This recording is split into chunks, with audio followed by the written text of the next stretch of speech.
سلام، به ماجیکال مایند خوش آمدید. تحلیل فصل 23 کتاب بیشعوری با عنوان مراحل درمان بیشعوری رو با هم میشنویم.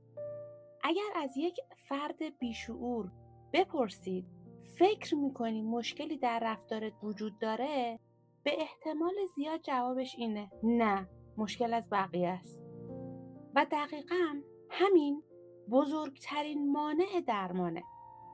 خاویر کرمنت در فصل مراحل درمان میگه که تا زمانی که فرد باور داشته باشه همیشه حق با اونه و دیگران مقصرن، هیچ تغییری اتفاق نمیافته. اما اگر این دیوار انکار فرو بریزه، حتی کسی که سالها با الگوهای رفتاری آسیبزا زندگی کرده میتونه مسیر متفاوتی رو آغاز بکنه. توی این اپیزود میخوایم ببینیم درمان بیشعوری از نگاه نویسنده چطور آغاز میشه، چه مراحلی داره و اگر قربانی رفتار یک فرد بیشعور بودیم چطور میتونیم اثرات اون رو بر زندگی خودمون کاهش بدیم. اگر از ابتدا تا اینجای کتاب با ما همراه بودید، احتمالاً یک سوال در ذهنتون شکل گرفته: آیا واقعاً بیشعوری درمان میشه؟ تا اینجا بیشتر درباره شناخت این شخصیت صحبت کردیم. اینکه چطور رفتار میکنه، چه آسیب‌هایی به اطرافیان میزنه و چرا معمولاً خودش متوجه مشکلش نیست. اما حالا به مهمترین فصل کتاب رسیدیم. فصلی که درباره امید به تغییر صحبت میکنه. البته نه تغییر معجزه‌آسا، بلکه تغییری که با پذیرفتن حقیقت آغاز میشه و با تمرین‌های مداوم ادامه پیدا میکنه. فکر کنید یه نفر حدود 40 ساله بعد از چند تا شکست تو زندگی مشترک و زندگی شخصی و غیره برای مشاوره مراجعه کرده. اون معتقد بودش که همسر اولش ناسازگار بوده، همسر دومش اون رو درک نمی‌کرده، همکاراش حسادت میکنن و حتی فرزندانش قدرش رو نمیدونن. تو نگاه اول همیشه یک مقصر بیرونی وجود داشته در واقع. اما بعد چند جلسه درمانگر از اون میخواد که فقط یه سوال رو جدی بگیره: اگر همه آدم‌های زندگیت مشکل دارن، آیا احتمال نداره بخشی از مشکل خودت باشی؟ پذیرفتن همین سوال برای اون از همه جلسات تراپیش سخت‌تر بوده، چون سالها با این باور زندگی کرده بود که همیشه حق با اونه و هیچ وقت فکرشو نمی‌کرده که خودش هم بخشی از مشکله. از نگاه نویسنده درمان از همین نقطه آغاز میشه. نه از تکنیک‌های پیچیده، نه از توصیه‌های انگیزشی، بلکه از شکستن انکار. اینکه دیگه انکار نکنیم. بیشتر افراد بیشعور خودشون رو انسان‌های منطقی، درستکار یا حتی قربانی دیگران میدونن. به خاطر همینه که تا زمانی که مسئولیت رفتارهای خودشون رو نپذیرن، هیچ تغییری اتفاق نمیافته. توی روانشناسی هم میدونیم که پذیرش مشکل پیش نیاز هر نوع تغییر پایداره. کسی که وجود مشکل رو انکار میکنه، دلیلی هم برای اصلاح اون نمیبینه. یه نفر دیگر رو تصور کنید. سالها عادت داره هر اختلافی رو با سرزنش بقیه حل میکنه. اگه تو محیط کارش تنش ایجاد میشه، همکاراش مشکل دارن. اگه رابطه‌اش شکست میخوره، طرف مقابل مقصره. اگه فرزندش از اون فاصله میگیره، نسل جدید رو مقصر میدونه. یه روز درمانگر از اون خواست به جای نوشتن اشتباهات بقیه، فقط اشتباه خودش رو کاغذ بیاره.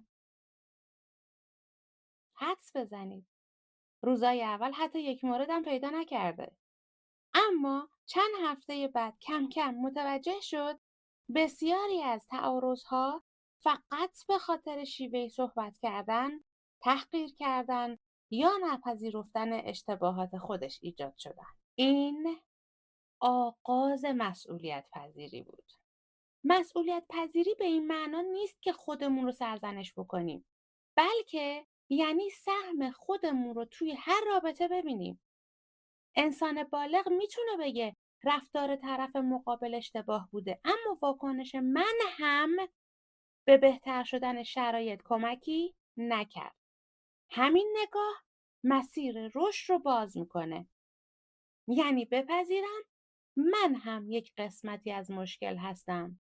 من هم نتونستم رفتار درست رو انجام بدم. یه مثال دیگه. خیلی از افراد بعد از خوندن کتاب‌های روانشناسی احساس میکنن تغییر کردن. چند روز بعد دوباره همون رفتارهای قبلی رو تکرار میکنن. چرا؟ چون آگاهی با تغییر یکی نیست. فرض کنید فردی میدونه موقع عصبانیت صداشو بالا میبره. دونستن این موضوع کافی نیست. اون باید بارها و بارها تمرین بکنه، قبل از پاسخ دادن مکث کنه، گوش بده، هیجاناتش رو تنظیم بکنه و بعد صحبت کنه. تغییر شخصیت نتیجه تکرار همین تمرین‌های کوچیکه. 3 مرحله اصلی درمان از نگاه کتاب رو بیاید بررسی بکنیم. مرحله اول خودآگاهی، یعنی بتونم بدون توجیه رفتار خودم رو ببینم. نه اون چیزی که دوست دارم باشم، بلکه اون چیزی که واقعا هستم رو ببینم. مرحله دوم پذیرش مسئولیت. به جای اینکه همیشه دنبال مقصر بگردم، سهم خودم رو تو مشکلات بپذیرم. پذیرش مسئولیت نقطه مقابل سرزنش کردن بقیه است. این که بپذیرم توی هر مشکل من هم سهمی دارم، نقطه شروع تغییره.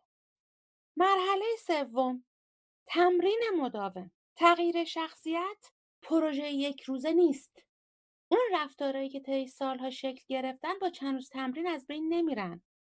هر بار که به جای تحقیر کردن بقیه با احترام صحبت میکنید، هر بار که به جای توجیه عذرخواهی میکنید و هر بار که به جای کنترل دیگران روی رفتار خودتون تمرکز میکنید، در واقع در حال ساختن شخصیت جدیدی هستین. برای ارزیابی خودتون از خودتون بپرسید وقتی کسی از من انتقاد میکنه اولین واکنشم دفاع از خودمه یا شنیدن حرف اونه؟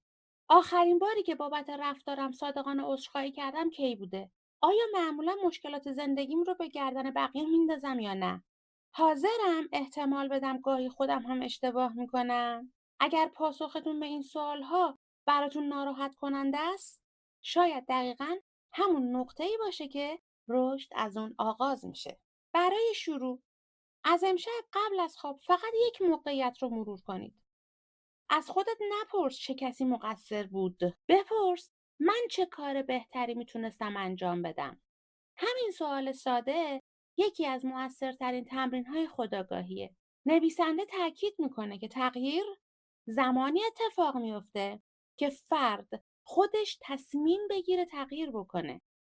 هیچ همسر، دوست، والد یا درمانگری نمیتونه کسی رو که هنوز تو مرحله انکار مجبور به تغییر بکنه. به خاطر همین اگر با یک فرد بیشعور زندگی میکنی، اولین مسئولیت شما این نیست که اون رو تغییر بدی، بلکه باید از سلامت روان و مرزهای شخصی خودت اول محافظت بکنی.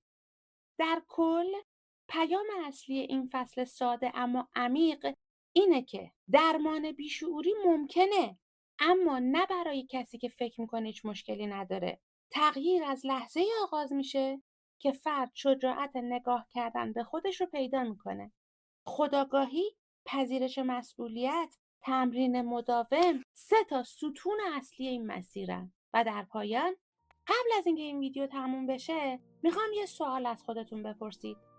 آخرین باری که توی یک اختلاف به جای اینکه از خودتون دفاع بکنید، واقعا از خودتون پرسیدید اگر سهمی توی این ماجرا داشته باشم اون سهم چیه؟ کی بوده؟ شاید پاسخ همین سوال آغاز یکی از مهمترین تغییرهای زندگی شما باشه.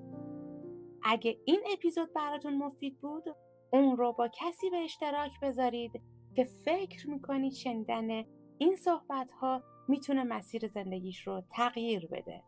از زیر همین ویدیو لطفاً لایک کنید، کانال ماجیکال مایند رو سابسکرایب کنید تا بقیه اپیزودهای ما رو از دست ندید. و در نهایت اینجا ماجیکال مایند، جادویی برای فردایی بهتر. شما دوستان خوبم رو تا اپیزود بعدی به خدای بزرگ میسپارم. خدا یار و نگهدارتون باشه.